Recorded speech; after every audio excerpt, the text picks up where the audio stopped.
Sampurasun pamirsa, wilujeng sumping dina program Warta Nonoman.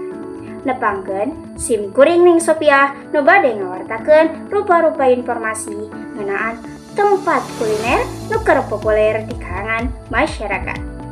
Dina mangsa ayeuna, tempat kuliner di Kabupaten Tasikmalaya seueur nu janten perhatian masyarakat. Salah sahiji tempat nu ayeuna kerame didatangan nyaeta Kopi Piknik nu pernahna di Jalan Logok Honje, Kecamatan Taraju, Kabupaten Tasikmalaya. Tempat ieu dipikaresep ku pengunjung lantaran suasana nyaman, bersih, sareng merenah pikeun riung sareng rerencangan. Salian eta, menu tuangan sareng leueuten disayogikeun oge rupa-rupa sarta hargina masih kahontal ku para pelajar. Pikeun kumaha kaayaan di lapangan, hayu urang langsung we ngahubungi reporter kami nu parantos aya di lokasi. Hatur nuhun, ayeuna sim kuring nuju aya di Kopi Piknik Logok Honje, Kecamatan Taraju, Kabupaten Tasikmalaya. Dumasar kana hasil pamiten langsung dina dinten Jumat 15 Mei tahun 2020 genep. Tempat kuliner ieu cukup rame katingalina, utamina kunonoman sareng para pelajar. Ngawitan sore dugi ka wengi, seueur pengunjung nu sumping pikeun ngariung, ngopi, sareng ngaraosan suasana tempat nu nyaman. Kopi Piknik Logok Honje ngagaduhan tempat ieu sederhana. Katingalina rapih sareng menarik, sajabi dina eta tempat ieu oge ngagaduhan sababaraha bagian nu sering dijadikan tempat foto ku para pengunjung. Pak, ti iraha tempat ieu ngawitan dikenal ku masyarakat. Kira-kira ti awal tahun 2002 genep, seueur pengunjung nu ngabagikeun foto sareng video ka media sosial sapertos TikTok sareng IG. Ukituna tempat ieu janten langkung dikenal. Menu naon nu pangseurna dipeser ku pengunjung?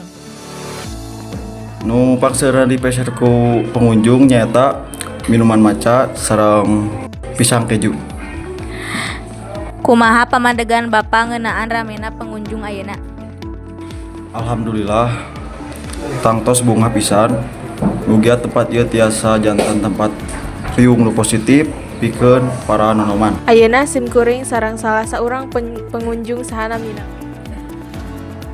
Abdi Salma Nabila, pelajar di SMA Negeri 1 Taraju. Naha resep sumping ka dieu? Tempatna nyaman, mamenana raos sareng tempatna enak kangge ngariung sareng rerencangan. Sareng ayeuna sim kuring sareng pengunjung sanes kumaha pabandenganana ngeunaan? Tempatnya bersih, sareng suasana tenang, hargana oge masih kaontal ku pelajar. Ku ayana tempat kuliner sapertos kieu dipiharep tiasa janten tempat positif pikeun nonoman dina ngamanfaatkeun waktos luang sareng ngajagi tali silaturahmi. Di Kopi Piknik Logok Honje, Kecamatan Taraju, Kabupaten Tasikmalaya, simkuring pamit undur diri. Wassalamualaikum warahmatullahi wabarakatuh. Hatur nuhun kana laporanana. Pamirsa, tempat kuliner ayeuna sanes ngan ukur dijadikan tempat tuang sareng ngopi.